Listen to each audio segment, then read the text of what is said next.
देखो मेरे लुक्स जैसे भी हो, बट बचपन से मुझे मेरी स्किन के लिए काफ़ी ज़्यादा कॉम्प्लीमेंट मिले हैं, टचवुड। तो आखिर मैं अपनी स्किन पर ऐसी कौन सी एक्स्ट्रा चीज़ें करता हूँ जो मेरी स्किन को काफ़ी ज़्यादा ग्लासी एंड शाइनी बनाती है। तुमने अब तक ऑनलाइन जितनी भी एडवाइसेस सुने होंगे उसमें से 90% टोटल बुलशिट है।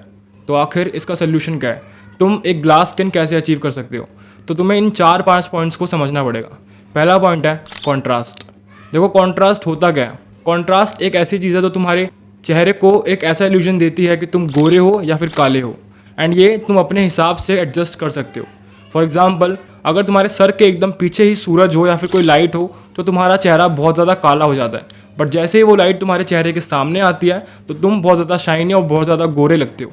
वो लाइट की वजह से होता है, एंड दैट्स कॉल्ड कॉन्ट्रास्ट। तो अब तुम अपने स्किन पर, अपने फेस पर इस कॉन्ट्रास्ट को कैसे यूज़ कर सकते हो? वो है फेशियल हेयर के थ्रू। अगर तुम्हें थिक बियर्ड आती है, कुछ विराट कोहली की तरह, जो बहुत ज़्यादा शाइनी, ब्लैक और बहुत ज़्यादा थिक होती है, तो वो तुम्हारे चेहरे के कॉन्ट्रास्ट को बहुत ज़्यादा इंप्रूव करेगा, एंड तुम्हारे चेहरे का जो इतना हिस्सा है जो एक्सपोज है, जो स्किन दिख रही है, वो और ज़्यादा गोरी, और ज़्यादा शाइनी और ज़्यादा ग्लासी लगेगी, एकदम चमकती हुई। बट अगर तुम्हें पैची बियर्ड आती है तो तुम्हारी स्किन ग्लास की जगह बेकार भी हो सकती है, क्योंकि अगर तुम्हारे चेहरे पर पैची बियर्ड आती है ना, तो तुम्हारे बियर्ड के अंदर से थोड़ी बहुत स्किन दिखती रहती है, एंड उस वजह से जो सामने बंदा देखता है उसकी आंखों को ऐसा लगता है कि इसके चेहरे का कॉन्ट्रास्ट बहुत ऊपर नीचे है, इसके यहाँ पर बियर्ड है या फिर नहीं, इसकी स्किन यहाँ पूरी दिख रही है या फिर नहीं दिख रही है, एंड इस वजह से उनकी आंखों में ऐसा इल्यूजन क्रिएट होता है कि शायद इसका पूरा चेहरा ही डार्क कॉम्प्लेक्शन का है। बट ऐसा नहीं है। मे बी तुम बहुत ज़्यादा गोरे हो, बहुत ज़्यादा ग्लासी स्किन वाले हो, बट तुम्हारी वो पैची बियर्ड की वजह से तुम बहुत ज़्यादा अजीब लग रहे हो एंड तुम्हारे चेहरे का कॉन्ट्रास्ट खराब हो गया। तो मैंने बहुत टीनेजर्स को देखा है जो सिर्फ इस चीज़ में अपनी बियर्ड या फिर मूछें रखते हैं कि मर्द रखते हैं सारी चीज़ें। तो ऐसा कुछ भी नहीं है। अगर तुम अपने लुक्स को इंप्रूव करना चाहते हो एंड तुम्हें थिक बियर्ड नहीं आती है तो ट्रस्ट मी, एक बार उसे शेव करके देखो। अगर नहीं अच्छी लगी तो 1-2 हफ्ते में वापस आ जाएगी, बट अगर अच्छी लगी तो तुम्हारे लुक्स बहुत ज़्यादा इंप्रूव हो जाएंगे एंड ड्रास्टिकली चेंज हो जाएंगे।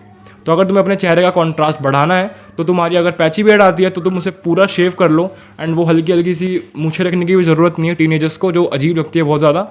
एंड अगर तुम्हारी बहुत ज़्यादा थिक बियर्ड आती है, काली शाइनी बियर्ड आती है, तो उसको रखो, उससे तुम्हारे चेहरे का कॉन्ट्रास्ट और ज़्यादा इंप्रूव होगा। बट अगर पैची बियर्ड आती है एंड उसको शेव कर दोगे तो तुम्हारे चेहरे का कॉन्ट्रास्ट अच्छा हो जाएगा एंड तुम काफ़ी ज़्यादा ग्लास स्किन वाले इंसान लगोगे।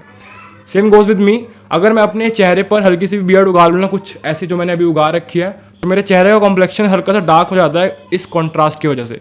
ऑल्दो मैंने ये किसी रीज़न की वजह से बड़ी करी है एंड मैं तुम्हें बाद में कभी बताऊंगा। Second point is main problem. देखो जब हम बात करते हैं ना ग्लास स्किन की या फिर चेहरे पर पिंपल या फिर एक्ने की वगैरह की, तो हम सिर्फ ये देखते हैं कि हम इसे ठीक कैसे करें, हम क्या लगाए चेहरे पर कि ये पिंपल हट जाए, हम क्या लगाए चेहरे पर कि चेहरा ग्लो करे। पर तुम कभी ये नहीं सोचते हो कि आखिर इसका रीज़न क्या है। हमारी इतनी सी एज में ही हमारी स्किन काफ़ी ज़्यादा ख़राब क्यों हो गई है? हम 19 साल की उम्र में 50-60 साल के बूढ़े इंसान क्यों लगते हैं? तो सबसे पहले तुम्हें अपना रूट कॉज देखना, ना कि सीधा सोल्यूशन कि ये क्रीम लगाने से ये हो जाएगा, ये रस लगाने से वो हो जाएगा एंड पिंपल हट जाएंगे। तुम्हें उस चीज़ के लिए मेन प्रॉब्लम यानी कि उसका रूट कॉज देखना पड़ेगा, ढूंढना पड़ेगा, एंड उसका सिंपल सा तरीका है जाकर अपना एक ब्लड टेस्ट कराओ एंड उसे एक अच्छे डॉक्टर को दिखाओ। वो तुम्हें बताएगा कि तुम्हारी बॉडी में किस चीज़ की डेफिशिएंसी है, किस चीज़ की कमी है, एंड उसे तुम विटामिन या मिनरल्स के टैबलेट वगैरह या फिर नेचुरल रिसोर्सेज से पूरा कर सकते हो, एंड उससे ही तुम्हारी पूरी प्रॉब्लम सॉल्व हो सकती है। तो रैदर देन कि तुम यूट्यूब पर सर्च कर रहे हो कि इससे लगाने से ठीक हो जाता है या फिर क्रीम लगाने से पिंपल एक्ने हट जाते हैं या शाइनी स्किन हो जाती है, उससे अच्छा अपना ब्लड टेस्ट कराओ एंड एक अच्छे से डॉक्टर को कंसल्ट करो कि किस चीज़ की डेफिशिएंसी है, तो तुम अपनी मेन प्रॉब्लम ढूंढ सकते हो। थर्ड चीज़ है प्यूबर्टी। अगर तुम 19 साल से छोटे हो तो एक्ने, पिंपल तुम्हें होने चाहिए। एंड मैं ऐसा क्यों बोल रहा हूँ, क्यों होने चाहिए? जब तुम प्यूबर्टी वाले फेज में होते हो तो तुम्हारी बॉडी में कुछ हार्मोनल चेंजेस हो रहे होते हैं, एंड उस वजह से पिंपल, एक्ने, ये सारी चीज़ें होना कंपलसरी होती है, ज़रूरी होती है, ब्लैक हेड्स वगैरह, ताकि तुम्हारी स्किन एक मैस्कुलिन स्किन बन सके, ताकि तुम थोड़े मैच्योर बन सको, तुम एक मर्द टाइप बन सको। Same goes with the girl. अगर गर्ल्स को भी प्रॉब्लम हो रही है प्यूबर्टी टाइम, तो उनको अडल्ट बनने के लिए ये चीज़ें इंपॉर्टेंट होती है। अगर तुम 19 साल से छोटे हो एंड प्यूबर्टी के टाइम पे तुम्हें एक्ने या पिंपल वगैरह नहीं हो रहे हैं, तो तुम्हें टेंशन लेने की ज़रूरत है, क्योंकि शायद तुम्हारे हार्मोनल्स चीज़ें अच्छे से वर्क ही नहीं कर रही है, एंड इस वजह से तुम्हें वो पिंपल, ब्लैक हेड वगैरह चीज़ें नहीं हो रही है। तो अगर तुम 19 साल से छोटे हो तो पिंपल, एक्ने, सारी चीज़ें बहुत ज़्यादा नॉर्मल है। जब मैं 14 साल का था, रिमेंबर कि मेरे पूरे माथे पर पिंपल विंपल भर गए थे, एंड आई डोंट नो से कैसे ठीक करा मैंने, बट 1 साल बाद वो अपने आप ही ठीक हो गए। एंड बीच में मेरे को बहुत सारी स्किन की दिक्कत होती थी, यानी कि ब्लैक हेड्स वगैरह या स्पॉट्स पड़ जाना। वो सारे एक फेज़ है तुम्हारी प्यूबर्टी का, एंड ये चीज़ें होना ज़रूरी है। तो अगर तुम्हें चीज़ें नहीं हो रही है तो दिक्कत है। बट अगर तुम 19 साल से छोटे हो एंड ये चीज़ें हो रही है तो ये कम्प्लीटली नॉर्मल है। अगर तुम्हें पिंपल्स हो रहे हैं तो बहुत अच्छी बात है, अगर नहीं हो रहे हैं तो एक डॉक्टर को कंसल्ट करो कि तुम्हारी पूरी प्यूबर्टी में तुम्हें कुछ दिक्कत ही नहीं हो रही है स्किन पर। तुम एक मैच्योर बंदे बनते हो, तुम एक मैच्योर मैन बनते हो, इस वजह से तुम्हें ये चीज़ें हो रही होती है। Fourth point is vitamin D. आज से 1.5 साल पहले जब मैं घर पे दिन भर रहता था एंड मैं घर से बिल्कुल भी बाहर नहीं निकलता था, क्योंकि मुझे बाहर निकलना पसंद ही नहीं था उस टाइम। मेरा पूरा चेहरा काला पड़ गया था एंड मेरी स्किन अजीब सी हो गई थी, बहुत ड्राई हो गई थी। क्यों? ना मैं बाहर जाके बाहर की हवा ले रहा था एंड ना मैं सनबाथ ले रहा था। तुम्हारी बॉडी में अगर विटामिन डी की डेफिशिएंसी हो जाती है तो तुम्हारी बॉडी बहुत ज़्यादा खराब होने लग जाती है, तुम्हारी बोन्स वीक होने लग जाएगी, तुम्हें मूड स्विंग्स आएंगे, तुम्हें डिप्रेशन होगा एंड तुम्हारी स्किन बहुत ज़्यादा खराब हो जाएगी। तुम्हें रोज़ 30 मिनट से 1 घंटा सन बाथ लेना कंपलसरी है, तभी तुम्हारी स्किन काफ़ी ज़्यादा अच्छी होगी। एंड अब जो लोग सोच रहे हैं कि सन बाथ लेने से तो हमारी स्किन टैन हो जाएगी, हम काले हो जाएंगे, तो सिंपल सा मेथड है, छत पर जाओ या जहाँ भी तुम्हारी धूप है वहाँ जाओ, अपनी टी शर्ट निकालो एंड उल्टा लेट जाओ एंड अपनी बैक पर यानी अपनी पीठ पर धूप लो, अपनी पीठ पर सन बाथ लो। तुम्हारी बैक काली हो जाएगी, टैन हो जाएगी, बट तुम्हारे फेस पर कुछ भी दिक्कत नहीं होगी। एंड ट्रस्ट मी, तुम ये चीज़ सिर्फ 1 से 2 महीना करके देखो, तुम्हें तुम्हारी स्किन पर बहुत ज़्यादा इफेक्ट पड़ेगा, तुम्हें तुम्हारी स्किन पर बहुत ज़्यादा चेंजेस दिखाई देंगे। मैंने खुद ये चीज़ ट्राई करी थी जब मैंने देखा कि मेरे रिपोर्ट्स में विटामिन डी काफ़ी ज़्यादा कम है एंड डॉक्टर ने मुझे टैबलेट्स भी दी थी कि विटामिन डी पूरी हो जाए।